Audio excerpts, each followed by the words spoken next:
This channel does not promote any violent, harmful, or illegal activities. All content provided by this channel is meant for an educational purpose only. RG Kar কাণ্ড চোখে আঙুল দিয়ে দেখিয়ে দিয়েছে যে স্বাস্থ্য শিক্ষায় থ্রেড সিন্ডিকেট কতটা সক্রিয় ছিল।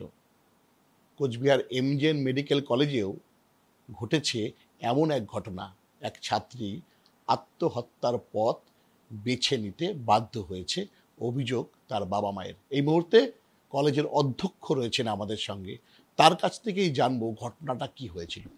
স্যার, একটা ঘটনা ঘটেছিল, আত্মহত্যার মতো ঘটনা। অনেকেরই অভিযোগ, বাবা মায়ের অভিযোগ যে একটা সিন্ডিকেট, থ্রেড সিন্ডিকেট, সিনিয়রদের একটা দাপট এখানে জাঁকিয়ে বসেছিল। দেখুন, এই যে মৃত্যুটি, যেটা সুইসাইড করেছিলেন একটি আমাদের স্টুডেন্ট, ফার্স্ট ইয়ার স্টুডেন্ট, বর্ধমানে বাড়ি। তো সেটা আমার কাছে ব্যক্তিগতভাবে প্রচণ্ড একটা যন্ত্রণার বিষয়। মানে নিজের যদি আত্মীয় বিয়ে হলে যে ব্যাপারটা হয়, যে যন্ত্রণা, সেটাই। তো যাই হোক, আমি যেটুকু জেনেছি আর কি, আমি যেটা করেছিলাম যে ফার্স্ট ইয়ারের স্টুডেন্ট যারা আসে, সেটা হচ্ছে আমাদের যে এনএমসির যে রেগুলেশন আছে, সেই সঙ্গে সঙ্গে ইউজিসির যে গাইডলাইন আছে, সেসব মেনে, এবং অনারেবল সুপ্রিম কোর্টের যে গাইডলাইন, সেসব মেনে আমরা ফার্স্ট ইয়ারের স্টুডেন্টদের আলাদা রাখার ব্যবস্থা করেছিলাম। এবং এই যে আমাদের এই ফার্স্ট ইয়ারের মেয়েটিও আমাদের সেই আলাদা জায়গাতেই ছিল। তো তারপরে ঘটনাটা ঘটে, যখন ঘটনাটা ঘটলো জুন মাসের কাছাকাছি, জুন মাসেই হয়েছিল। তো যেটা পরে আমি জানতে পারলাম, যেটা আগে জানতে পারিনি, পরে জানতে পারলাম যে এই যে আমি আলাদা করে রেখেছিলাম, সেটাকে বিরোধিতা করে অন্য অজুহাত দেখিয়ে আমাকে ঘেরাও করা হয় সেই সময়। এবং সেই ঘেরাওয়ে এই ফার্স্ট ইয়ারের স্টুডেন্টদের তারা মানে পার্টিসিপেট করতে বাধ্য করে। তারা যাদের জন্য এই আলাদাটা করলেন, যাতে র্যাগিং এর মাত্রাটা না থাকে, তারা ঘেরাওটা কারা করলো? ঘেরাওটা যারা করেছে তারা কিন্তু তাদেরকে নিয়ে বাইরে এসে মানে যে স্লোগান শাউটিং যেটা করার, সেটা তারা করেছে, যেটা পরে আমি জানতে পেরেছি আর কি। এবং ইভিন ওই মেয়েটির বাবা, ওনার সঙ্গে আমার দীর্ঘ আলাপচারিতা হয়। উনিও বলেছিলেন যে স্যার, আপনার বিরুদ্ধে কিন্তু আমার মেয়েকে নিয়ে স্লোগান শাউট করেছিল এবং ও আমাদের গিয়ে জানিয়েছিল, কষ্ট পেয়েছিল। তো এই যে জায়গাটার, এই যে ঘটনাটা যেটা বললাম, যে আমরা রেখেছিলাম যারা তাতে সেফ থাকে। এবং প্রথম দিকে যেটুকু শুনেছিলাম, মেয়েটির সবচেয়ে বড় যেটা গুণ ছিল, ও কিন্তু পড়াশোনাই ও সম্বল, আর কিছু ছিল না। একটা সাধারণ মেয়ে, তার পড়াশোনাটাই সম্বল ছিল। ও যখন এখানে আসে, ওর বাবার কাছে যেটুকু শুনেছি যে পড়াশোনাটা করতে চাইতো। পরের দিকে যখন আমরা যে সময়টা ওদেরকে আগলে রাখার চেষ্টা করেছিলাম, তারপরে একটা সময় পরে আস্তে আস্তে করে সিনিয়রদের সঙ্গে মেশার একটা সুযোগ এসব করে দিতে হয়, কেননা এটা তো একটা না, আমরা আলাদা রাখতে পারি না। তো তারপরে মনে হয় একটা সময় এলো যখন ও সে আর পড়াশোনা, সেই সুযোগটা পাচ্ছিল না। তো এরকম একটা বিষয় মাঝে আবার শুনলাম যে ইন্ট্রো নামক একটা বিষয়, যে সিনিয়ররা ডেকে পাঠিয়ে তাদেরকে অনেকক্ষণ জিজ্ঞাসাবাদ করা, এসবও শুনেছি। এগুলো সব কিন্তু পরে শোনা।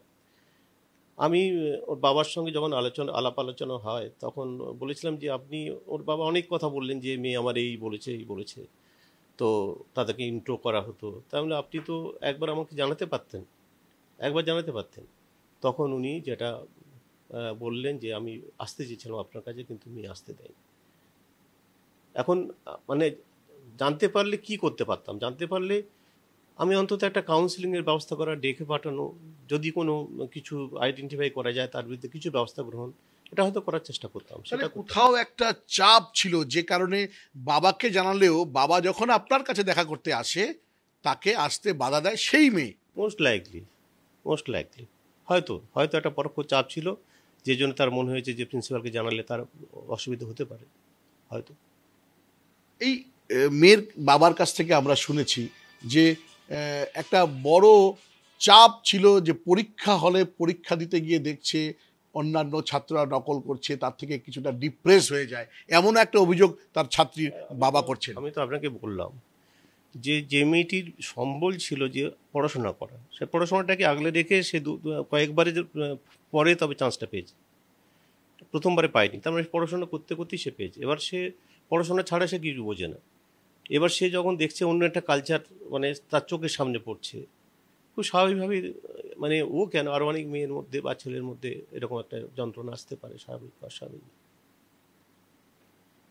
অস্বাভাবিক কিছু না, যন্ত্রণা আসতে পারে যে আমি পড়াশোনা করতে চাই, আমি ভালোভাবে মাথা উঁচু করে পাশ করতে চাই, তাহলে এগুলো যদি দেখে চোখের সামনে কিছু কিছু, তাহলে তো নিশ্চয়ই তার খারাপ লাগার কথা।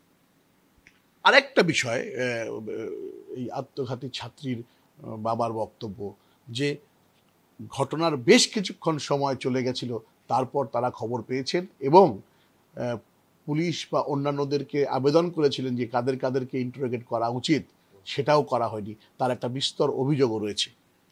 দেখুন, এই ব্যাপারটায় আমি মানে আমার কাছে যখন খবর পৌঁছায় সেটা কিন্তু খুব বেশি মানে ওনার সঙ্গে কথা বলা আর যে ঘটনা তার মধ্যে কিন্তু খুব বেশি গ্যাপ ছিল না।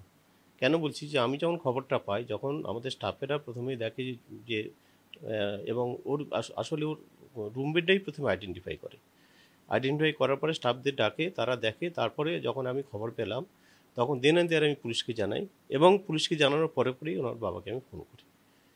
এই যে ব্যাপার, টাইম শিডিউলটা আমি একদম এক্স্যাক্টলি আপনাকে বলবো, মানে আমাকে দেখে বলতে হবে, কিন্তু খুব বেশি যে গ্যাপ হয়েছে তা না। মানে আমার এই যে সিকোয়েন্স, আমি প্রথমে জানার পরে আমি সঙ্গে সঙ্গে আমার হোস্টেল সুপার এবং পুলিশকে ফোন করলাম, পুলিশকে ফোন করার পরে তারপরে হচ্ছে ওনার বাবাকে ধরার চেষ্টা। থ্রেড সিন্ডিকেট নিয়ে এখন যে পরিস্থিতি চলছে গোটা রাজ্যে, তাহলে এটাও তো একটা ভয়ঙ্কর ব্যাপার যে সেই সিন্ডিকেটই তো এখানে চলছিল।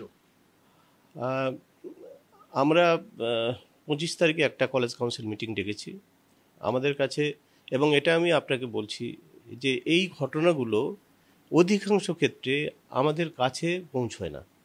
অধিকাংশ ক্ষেত্রে মানে হয়তো তারা ছেলেমেয়েরা ভয়ে বা কিছু করার কারণে তারা কিন্তু কর্তৃপক্ষকে কাজ জানাতে চায়। অনেকের নামও উঠে এসছে, বাইরে থেকে তারা আসতেন এবং বিরূপাক্ষ, তারপর আরও বেশ কয়েকজনের নাম। না, বিরূপাক্ষ বা মানে তারা এখানে আসতো এটা আমি কিন্তু শুনিনি, কিন্তু আরও কয়েকজনের নাম যেটা আপনি আগেও জিজ্ঞেস করেছিলেন তারা আসতো, এবং আমার সামনে সে যখন থ্রেট করে আমার একজন স্টাফকে, আমি তারপর থেকে তাকে কিন্তু অফিসিয়াল ছাড়া অন্য কোনো কারণে আসতে বারণ করেছিলাম, কিন্তু তারা রাত্রের দিকে আসতো স্টুডেন্টদের সঙ্গে দেখা করতে, এটা আমি পরে শুনেছি। ফলে একটা ব্যাপার কিন্তু স্পষ্ট যে থ্রেট সিন্ডিকেট, থ্রেট কালচার যেভাবে জাঁকিয়ে বসেছে বিভিন্ন মেডিকেল কলেজগুলোতে, কোচবিহার এমজেএন মেডিকেল কলেজে কিন্তু তার থেকে বাদ যায়নি। আর তার মাঝেই ঘটে গেছে নিদারুণ এই ঘটনা। কোচবিহার থেকে ক্যামেরায় প্রসেনজিৎ দাসের সাথে সুমন কল্যাণ ভদ্রের রিপোর্ট, টিভি9 বাংলা।